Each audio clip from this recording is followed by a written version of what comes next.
বিসমিল্লাহ। প্রথম প্রশ্ন হলো, গীবতের শাস্তি কি এ সম্পর্কে জানালে উপকৃত হব। গীবতের শাস্তি কি? গীবতের পরিচয় জানেন তো আপনারা? যেটা আমাদের কাছে এখন ঘি ভাত হয়ে গেছে, সেটা হলো আসলে কি? গীবত। নবী করিম সাল্লাল্লাহু আলাইহি ওয়াসাল্লাম বলেছেন, আতাদরুনা মাল গীবা, তোমরা কি জানো গীবত কাকে বলে, গীবতের পরিচয় কি? তখন সাহাবায়ে কেরাম বলেছেন,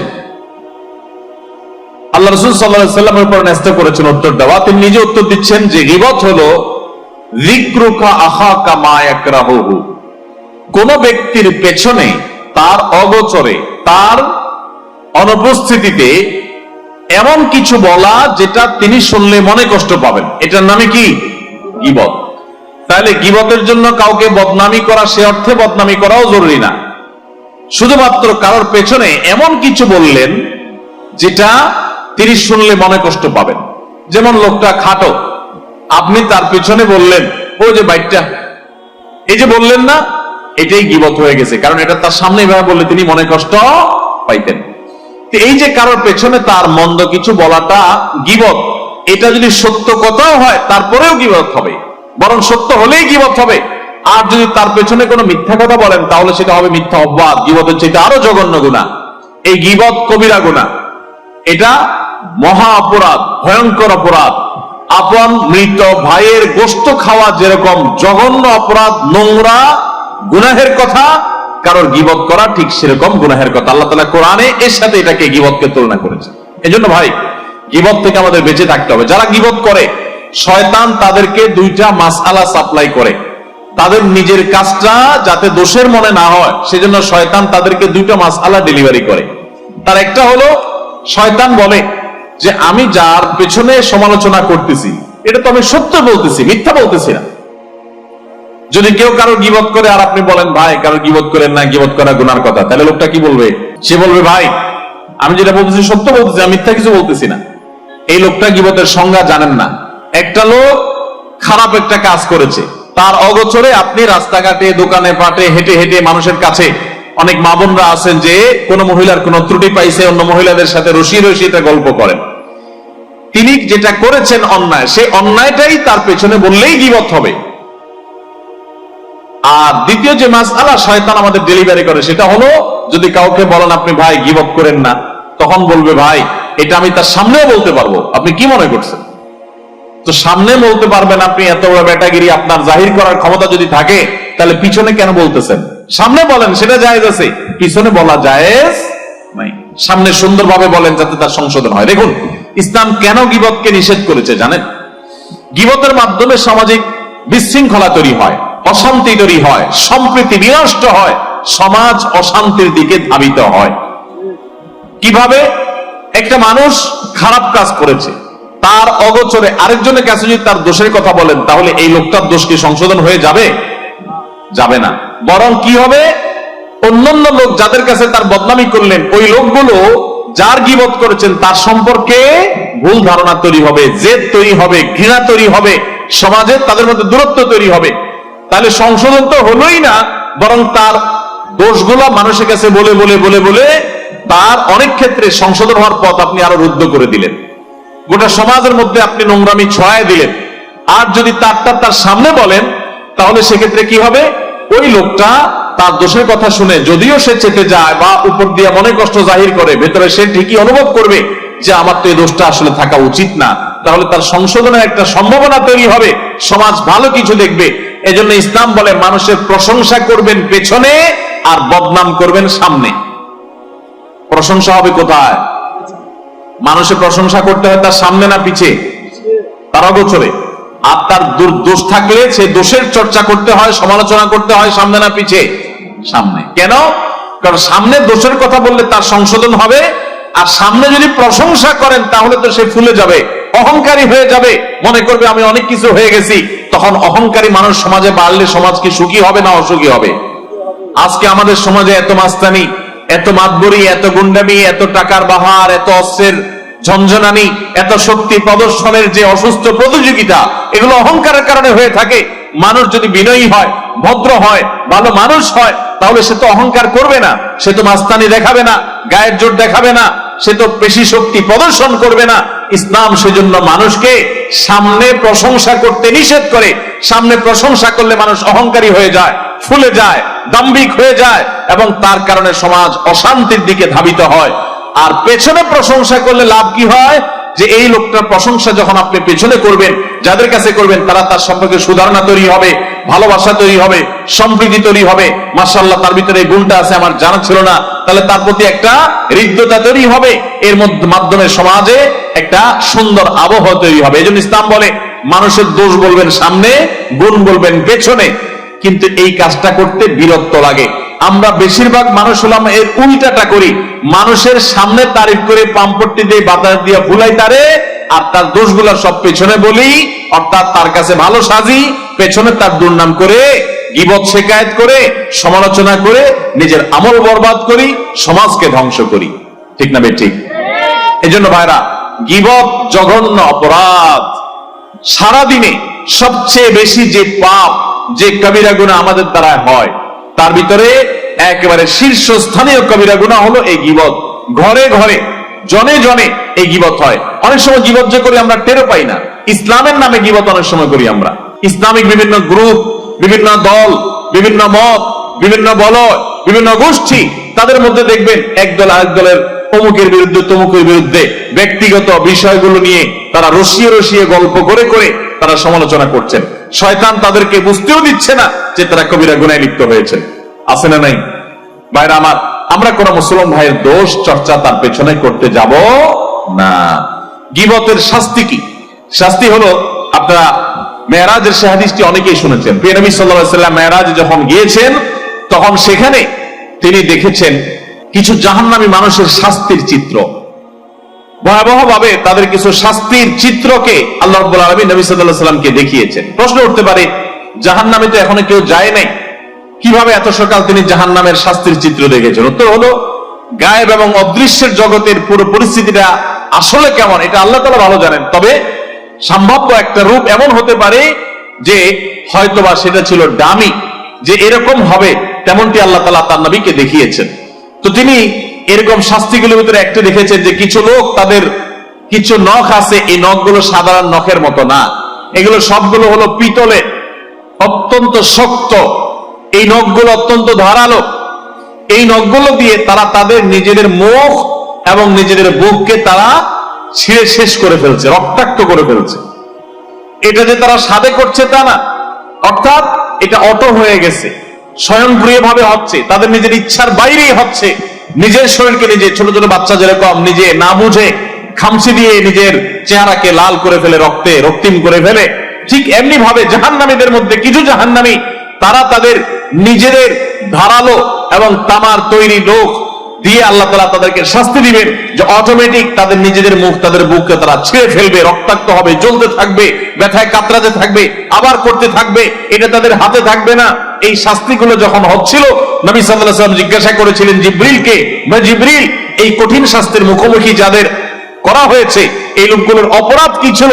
তখন জিবরিল নবী সাল্লাল্লাহু আলাইহি ওয়াসাল্লামকে জানিয়েছেন, এদের অপরাধ ছিল তারা দুনিয়াতে মানুষের পেছনে গীবত করে বেড়াতো। এই জন্য গীবতের গুনাহ থেকে বেঁচে থাকবো তো ইনশাআল্লাহ। আল্লাহ তাআলা আমাদের সবাইকে তৌফিক দান করুন। কোন মহিলা তার উত্তরাধিকার সম্পত্তি সম্পূর্ণ আল্লাহর রাস্তায় দান করতে পারবেন কিনা? বিশেষ দ্রষ্টব্য, ওই মহিলার 2 ছেলে এবং 2 মেয়ে রয়েছেন।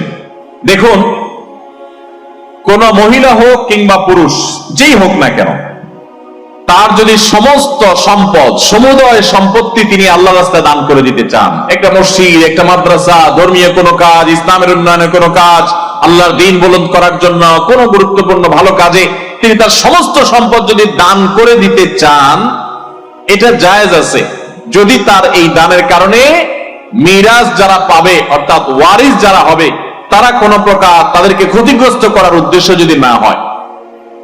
আপনার সম্পদ সবটুকু আপনি দান করলে জায়েজ আছে, তবে উত্তম হলো নিজের পরিবারের সদস্য, বিশেষ করে রক্ত সম্পর্কীয় যারা ওয়ারিস, ছেলে মেয়ে, এরকম ওয়ারিসদের জন্য কিছু সম্পদ রেখে যাওয়া, এটাই হলো উত্তম। নবী করিম সাল্লাল্লাহু আলাইহি ওয়াসাল্লাম একজন সাহাবীকে বলেছেন যে তোমার ওয়ারিসদের জন্য, ওয়ারিসদেরকে ধনী করে রেখে যাওয়া, সচ্ছল করে রেখে যাওয়া, যাতে কারোর কাছে হাত পাততে না হয়, এটা অধিকতর উত্তম তাদেরকে গরিব করে রেখে যাওয়ার চাইতে।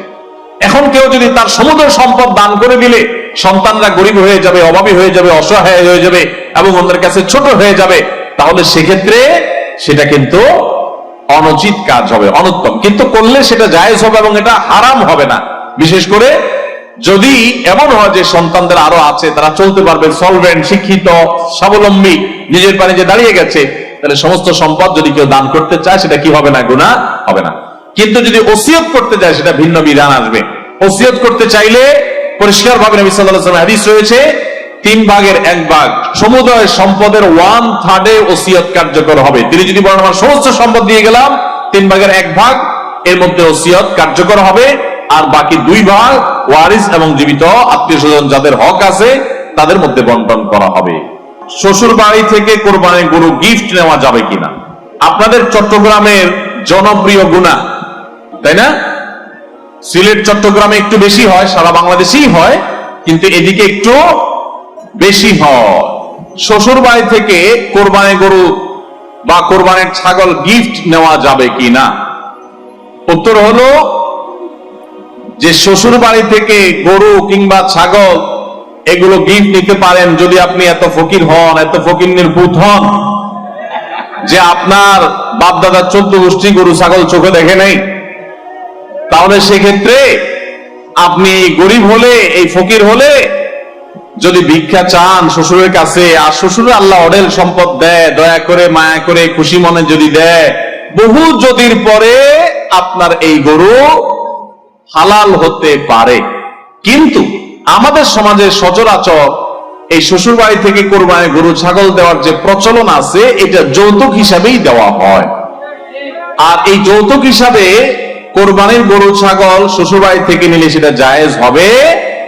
আপনি বলবেন হুজুর ফার্নিচার নেই নাই তো, মোটরসাইকেল নেই নাই তো, নগদ টাকা নেই নাই তো, আল্লাহর রাস্তায় আল্লাহকে খুশি করার জন্য বিসমিল্লাহ আল্লাহু আকবার বলে জবাই করার জন্য কোরবানির গরু নিছি ভাই, এটা কেন হারাম হবে? তা আমার প্রশ্ন হলো যে আপনি কোরবানির নিয়তে, কোরবানির উদ্দেশ্যে যদি গরু চুরি করেন সেটা কি হালাল হবে না হারাম হবে? নিয়ত কিন্তু ভালো, কোরবানি করবেন খালেস নিয়তে, এই জন্য করছেন কি গরু চুরি, হালাল হবে না হারাম হবে? কোরবানির নিয়তে গরু চুরি করা যেরকম হারাম, কোরবানির নিয়তে শ্বশুরবাড়ি থেকে যৌতুক নেওয়াটাও কি হারাম। হ্যাঁ, যেটা বললাম যে শ্বশুরের অঢেল আছে, তিনি খুশি হয়ে জামাইকে দিচ্ছেন, গরিব বলে না অনেক সময় ভালোবাসা দিয়ে, তো সেটা বহু যদির পর জায়েজ হতে পারে, কিন্তু কোন অবস্থাতে এটা উচিত না। থাকলেও শ্বশুরের দেওয়া উচিত না। কেন দেওয়া উচিত না? কারণ এটা রীতিমতো একটা প্রতিষ্ঠিত যৌতুকে পরিণত হয়েছে। আপনি যখন দিবেন, সমাজে একজন গরিব বাবা তিনি দিতে পারবেন না, তখন তিনি সুদে টাকা নিয়ে হলেও মেয়ের মুখ রক্ষা করার জন্য দিবেন। যে সমস্ত ফ্যামিলিতে ছেলের বউকে কোরবানির গরু, কোরবানির ছাগলের জন্য চাপ দেন, আপনার জীবনে গোশত এত কম খাইছেন, এত গরিব মানুষ আপনি। আমি এর আগে সিলেটে বলেছিলাম ইফতার প্রসঙ্গে, আজকে এখানে বলে যাচ্ছি, যাদের কোরবানির গোশতের এত টান পড়ছে, তল পড়ছে, তারা ছেলের বউ পুত্রবধূকে এটার জন্য পিড়াপিড়ি না করে, তার বাপকে বাধ্য না করে আসুন্নাহ ফাউন্ডেশনের কাছে দরখাস্ত লেখেন। আমি দায়িত্ব নিয়ে বলতেছি, আপনার মতো ফকিরকে দেওয়ার জন্য আমরা গোশত কালেকশন করি। প্রতি বছর আমরা শত শত গরু ছাগল সারা দেশে জবাই করি। আপনাদের এই চট্টগ্রামে, সাতকানিয়াতেও আমাদের গরু ছাগল জবাই হয়। আপনি যদি এলাকার মানুষ হন আর এত গরিব মানুষ হন, তো আল্লাহর হস্তে আমাদের সাথে যোগাযোগ করে বলেন যে হুজুর আপনারা আল্লাহর হস্তে আসুন্নাহ ফাউন্ডেশন থেকে গোশত না দিলে আমি কিন্তু শ্বশুরবাড়ি থেকে আদায় করব। তাহলে আপনাকে আমরা ঠিকই গোশত দেব ইনশাআল্লাহ। তাহলে আল্লাহর হস্তে ভিক্ষা করবেন, সেটা অনেক বেশি আপনার তুলনামূলক ভাবে উত্তম হবে শ্বশুরবাড়ি থেকে যৌতুক নিয়ে গরু ছাগল কোরবানি দেওয়ার চাইতে। আল্লাহ তাআলা আমাদেরকে বুঝার তৌফিক দান করুন। এই যৌতুকের বিরুদ্ধে আমাদের সংগ্রাম করতে হবে। অনেক ফ্যামিলিতে আছে যে বলে যে আসলে আমরা তো চাই নাই, আমার শ্বশুরবাড়ি থেকে বা আমার ব্যয় হিসাব খুশি হয়ে দিচ্ছেন, জোর করে দিচ্ছেন, আমি নিতে চাই নাই। ভাই, এখন এমন একটা সময় আমরা আসছি, এখন ঘুষ আর যৌতুক এই দুই জিনিস সবাই খুশি হয়ে দেয়। বুঝেন নাই কথা? ঘুষ আর যৌতুক এই দুইটা মানুষ কি হয়ে দেয়?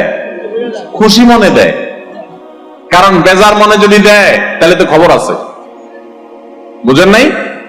আমি কয়েকদিন আগে মক্কা আমাকে এক ভাই, এই চট্টগ্রামেরই সম্ভবত এক ভাই আমাকে বললেন যে আমাদের ওই যে একটা বক্তব্য ছিল সিলেটের, যে কারোর যদি এত ইফতারের টান থাকে তো শ্বশুর বাড়িতে অর্থাৎ মেয়ের বাবার বাড়িতে ইফতার না চেয়ে আসুন্নাহ ফাউন্ডেশনের কাছে ইফতার চান।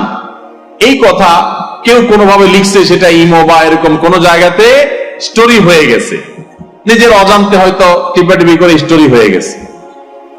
তো যার স্টোরিতে ওটা ঝুলতেছে ওই লোকটা আবার কোন মেয়ের বাবা, তো সে বেচারা মেয়ের শ্বশুর বাড়িতে খুব ধুমধাম করে ইফতার আইটেম গুলো কিনে কিনে পাঠাইছে মেয়ের সুখের জন্য।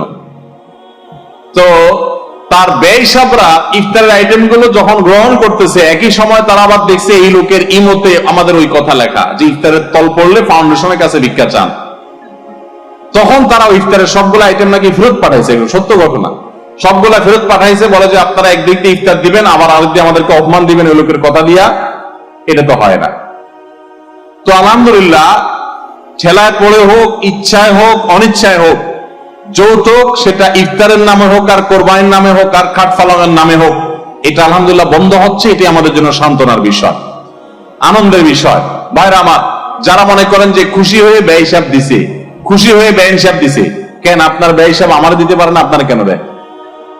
আর মানুষ খুঁজে পায় নাই রাস্তাঘাটে, আপনাকে কেন দিচ্ছে? বুঝতে হবে ডালবে কোচ কালা হ্যাঁ, আপনাকে সাধে দিচ্ছে না, ওই মেয়েটার সুখের জন্য দিচ্ছে। জানে আপনি ऐसा ছোট লোকের ছোট লোক না দিলে উপর দিয়ে কিছু না বলেন, মেয়েটার কষ্ট হবে, তাকে নানাভাবে কষ্ট দিবেন, আপনি না দেন আপনার আত্মীয় স্বজন দিবে, অন্য মহিলারা খোঁচাবে এবং তার মুখটা ছোট হবে, এজন্য তার বাপ বাধ্য হয়ে দিচ্ছে। আল্লাহর ওয়াস্তে এই যৌতুক থেকে মুক্ত হওয়ার চেষ্টা করেন।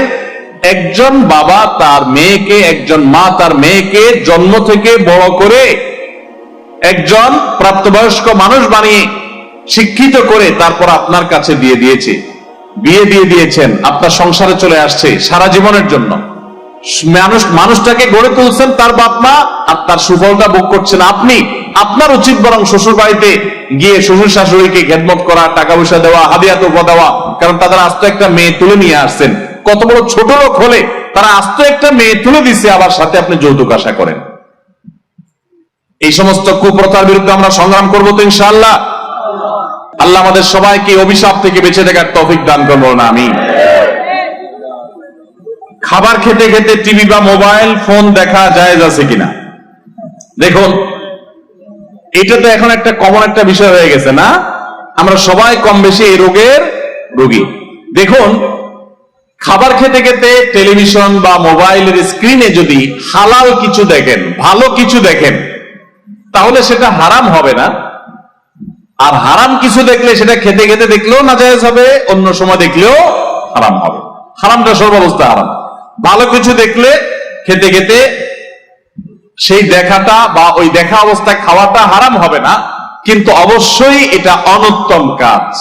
কেন অনুত্তম কাজ? কারণ আমাদের স্বাস্থ্যের জন্য ভালো নয়।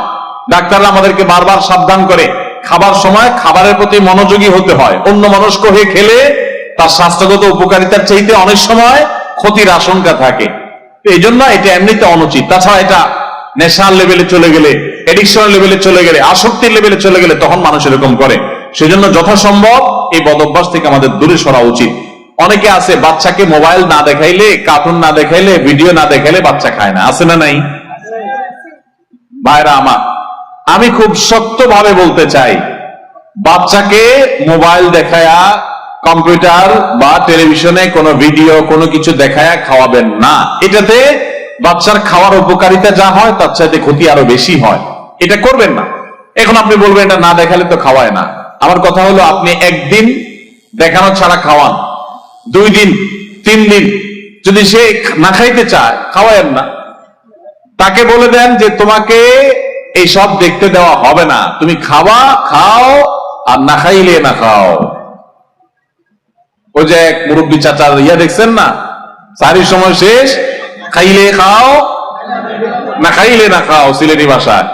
তো বাচ্চারে বলবেন যে বাচ্চা শোনো, কোন মোবাইল টোবাইল দেখানো হবে না, খাইলে খাও না খাইলে না খাও। বাচ্চা দেখবেন একদিন খাবে না, দ্বিতীয় দিন খাবে না, তৃতীয় দিন খাবে না, এরপরে দেখবেন এক সময় ও খাবে, ওর বাপ মা 14 গোষ্ঠী একসাথে খাবে। খাবে না মানে আপনি আবার মনে করবেন যে হুজুর তাহলে বাচ্চা মরে যাবে না। না, এত সোজা না মানুষের মরণ। 2, 4, 5, 7 দিন না খাইলে মানুষ মরে না, এত সোজা না। যখন ঠেলায় পড়বে দেখবেন ও খাবে, ওর বাপ মাও সাথে খাবে। এগুলো সব আমাদের হীনমন্যতার কারণে হয়েছে যে বাচ্চা হুজুর মোবাইল না দেখালে খায় না। কে বলেছে আপনাকে? আলহামদুলিল্লাহ, আমি তো আমার ফ্যামিলিতে দেখি কই বাচ্চাদের মোবাইল দেখানো খাওয়ানো হয়, তারা খুব ভালো করে খায়। এই জন্য সৎ সাহস দরকার। বাচ্চাদের মোবাইল আসক্তি থেকে তাদেরকে বাঁচাবার জন্য নিজেরা মোবাইল আসক্তি থেকে দূরে সরতে হবে। আপনি সারাদিন ভূতের মতো মোবাইলে ডুব দিয়ে থাকবেন আর বলবেন হুজুর একটা দোয়া লিখে দেন, তাবিজ লিখে দেন, বাচ্চা যেন মোবাইল আসক্তি দূর হয়ে যায়। সম্ভব না। তাবিজ তো আপনার হাতে, আপনার কাছে। আপনি নিজে ছেড়ে দেন, বাচ্চা এমনিতে কি হবে? মানুষ হয়ে যাবে ইনশাআল্লাহ। ঘরে কোরআন রেখে স্বামী স্ত্রী সহবাস করা যাবে কিনা? ঘরে কোরআন থাকলে স্বামী স্ত্রী সহবাস তো অবশ্যই করা যাবে। এর কারণে কোন গুনাহ হবে, হারাম হবে, ব্যাপারটা সেরকম না। এগুলো আমাদের অনেকের কুসংস্কারের জন্য বিশ্বাস মাত্র। আমার কিছু বন্ধুরা ঈদের বকশিশ দিয়ে অনলাইনে জুয়া খেলে সব টাকা নষ্ট করে নিজেদের টাকাও ধ্বংস করেছে। তারা এই মাহফিলেই উপস্থিত আছে, তাদের হেদায়েতের উদ্দেশ্যে কিছু বলবেন। মাশাআল্লাহ, আসামি হাজির একেবারে। এই যে আসামি যারা ঈদের বকশিসের টাকা দিয়ে কি করেছে, যারা ঈদের বকশিসের টাকা দিয়ে তারা জুয়া খেলেছেন, হারাম কাজে ব্যয় করেছেন, সন্দেহাতীত ভাবে তারা অপরাধী, তারা পাপিষ্ঠ এবং তারা গুনাহগার। আমাদের যে সমস্ত যুবক বন্ধুরা এই সমস্ত হারাম কাজে লিপ্ত হয়েছেন, অন্যায় কাজে লিপ্ত হয়েছেন, তাদের উচিত তওবা নাসুহা করা, তাদের উচিত অন্যায় থেকে ফিরে আসা, তাদের উচিত আল্লাহর কাছে ইস্তেগফার করা। কারণ জুয়া এটা শয়তানি কর্মকাণ্ড। আল্লাহ সুবহানাহু ওয়া তাআলা বলেছেন ইন্নাল খামরু ওয়াল মাইসিরু ওয়াল আনসাবু ওয়াল আজলামু রিজসুম মিন আমালিশ শাইতানি ফাজতানিবু। নিশ্চয়ই শয়তানের কর্মকাণ্ড হলো মদ এবং জুয়া, এই বিষয়গুলো।